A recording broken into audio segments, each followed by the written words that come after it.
Bismillahirrahmanirrahim. Teman-teman yang dirahmati Allah Subhanahu wa Ta'ala, dimanapun kalian berada, marilah sama-sama kita mendengarkan surah Nabi.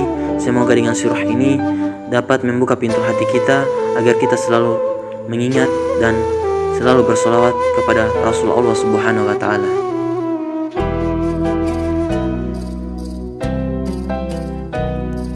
Setelah Rasulullah SAW sempurna menyampaikan risalah, menunaikan amanah dan menasihati umat, maka mulai terlihat tanda-tanda akan berpisahnya Rasulullah SAW dari dunia, yang bisa dikenal dari ucapan dan tindakan-tindakan Rasulullah SAW.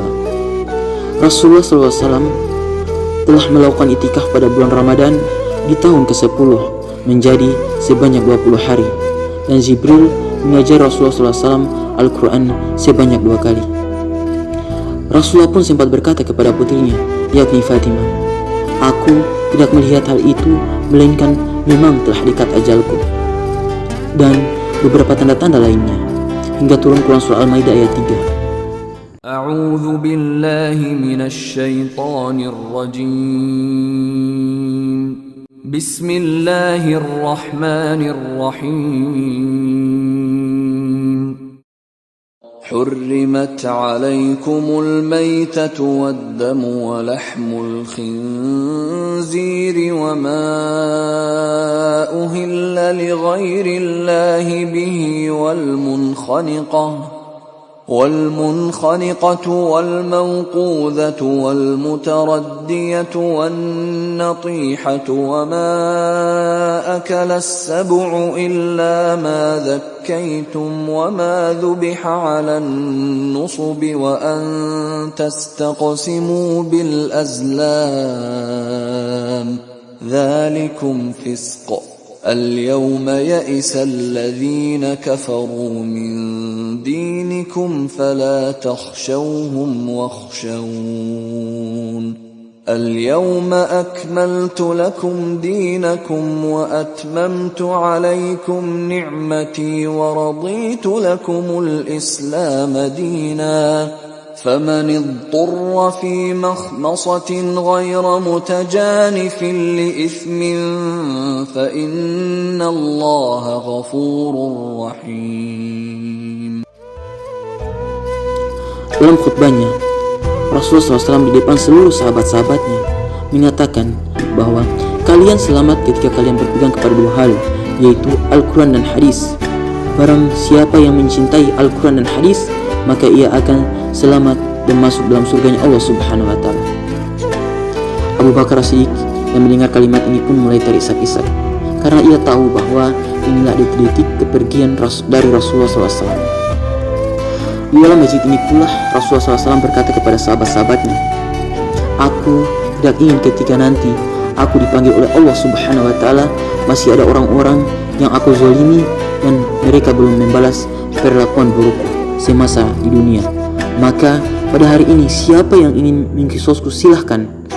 Mungkin selama aku berada di dunia ini aku pernah menyakiti kalian." Semua orang tentu saja tidak ada yang tunjuk tangan, karena mereka tahu bahwa Rasulullah SAW adalah orang yang sangat lembut dan pengasih bagi setiap umatnya. Namun ada satu orang yang tunjuk tangan dan mengatakan, "Aku wahai Rasulullah, aku wahai Rasulullah, aku yang pernah engkau sakiti semasa ini wahai Rasulullah. Kau mungkin tidak ingat bahwa dulu dalam perang Badar kau pernah mencambukku. Dengan tongkat kau memukulku. Mungkin kau tidak sengaja, tapi itu sangat menyakiti badanku wahai Rasulullah. Dan pada hari ini aku ingin membalas perbuatanmu itu." Seluruh sahabat pun kaget, dan para sahabat menawarkan diri mereka untuk disiksa sebagai ganti Rasulullah SAW. Namun Rasulullah mengatakan tidak apa-apa, biarkan ini qisas baginya. Seluruh sahabat-sahabat pun menangis, tak mau tubuh suci Rasulullah disentuh oleh Uqaisyah. Uqaisyah adalah sahabat Rasulullah yang meminta masuk surga tanpa dihisab, dan Rasulullah mengiyakan itu. Namun Uqaisyah berani-beraninya melakukan itu. Rasulullah pun merentangkan tangannya untuk siap dicambuk. Uqaisyah berkata, "Tidak cukup wahai Rasulullah. Dulu engkau memukulku, mencambukku dalam keadaan tidak berpakaian. dan itu sangat membekas di bahuku. Maka aku ingin kau juga membuka pakaianmu, supaya aku bisa memukul bahumu, supaya aku bisa memukul punggungmu. Semua orang histeris dan berkata, Ukaisyah, betapa kurang ajar sekali dan apa yang kau lakukan pada Rasulullah. Ukaisyah tetap bertahan untuk tetap memukul Rasulullah. Rasulullah menenangkan sahabat-sahabatnya dan mulai membuka bajunya. Dan Rasulullah berkata kepada Ukaisyah, aku telah membuka bajuku, wahai Ukaisyah. Rasulullah dalam keadaan lemah mempersilahkan Ukaisyah.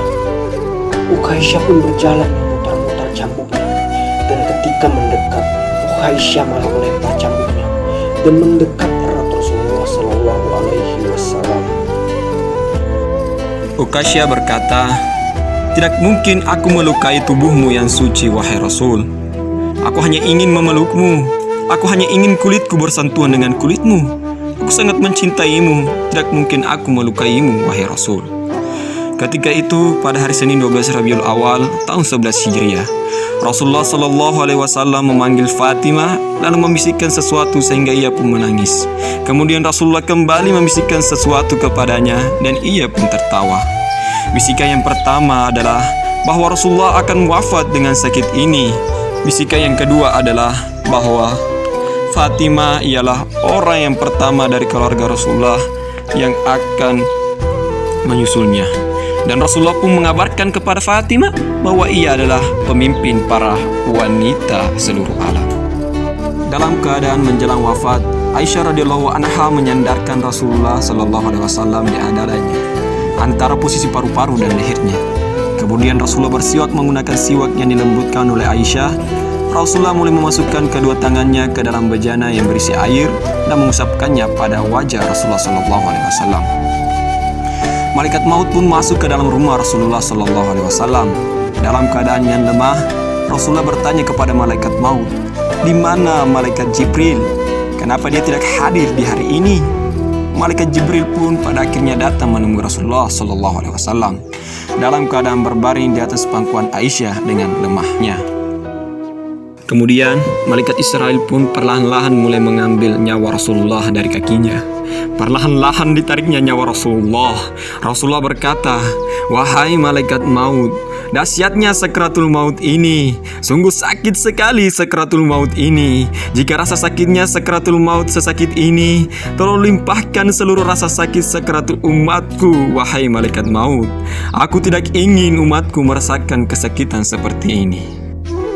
Maka dalam keadaan yang sangat lemah dan letih, Rasulullah mulai memanggil Ali bin Abi Thalib. "Wahai Ali, tolong sampaikan kepada umatku, peliharalah solat dan peliharalah orang-orang miskin." Dalam keadaan napas tersenggal-senggal dan seluruh orang mulai menangis, Rasulullah pun mulai berbisik dengan lemah, "Ummati, ummati, ummati, ummati." Detik-detik kematian Rasulullah sallallahu alaihi wasallam, Rasulullah masih memikirkan keadaan kita, keadaan umatnya.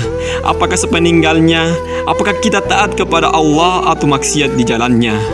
Maka detik-detik kematian Rasulullah menaikkan satu telunjuknya lalu mengucapkan, "La ilaha illallah, la ilaha illallah, la ilaha illallah."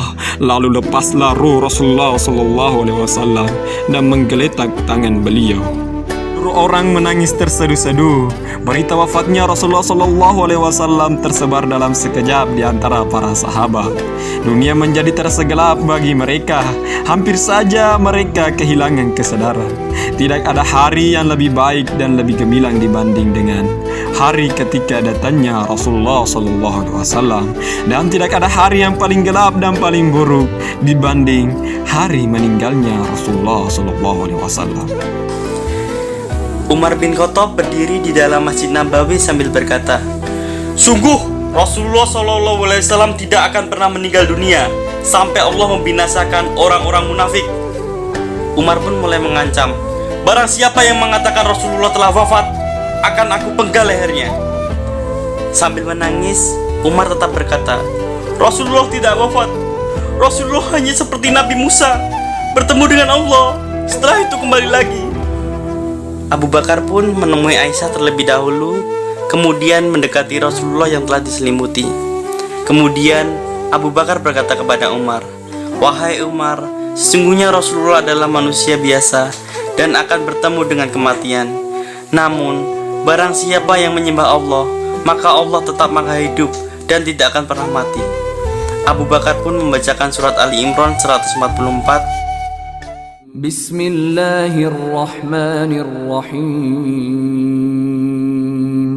وما محمد إلا رسول قد خلت من قبله الرسل أفإن مات أو قتل انقلبتم على أعقابكم ومن ينقلب على عقبيه فلن يضر الله شيئا وسيجزي الله الشاكرين. Barulah Umar merasa tercengang hingga kedua kakinya lemas, tak kuasa menopang sampai jatuh ke tanah, dan baru tersadar bahwa Rasulullah SAW benar-benar wafat.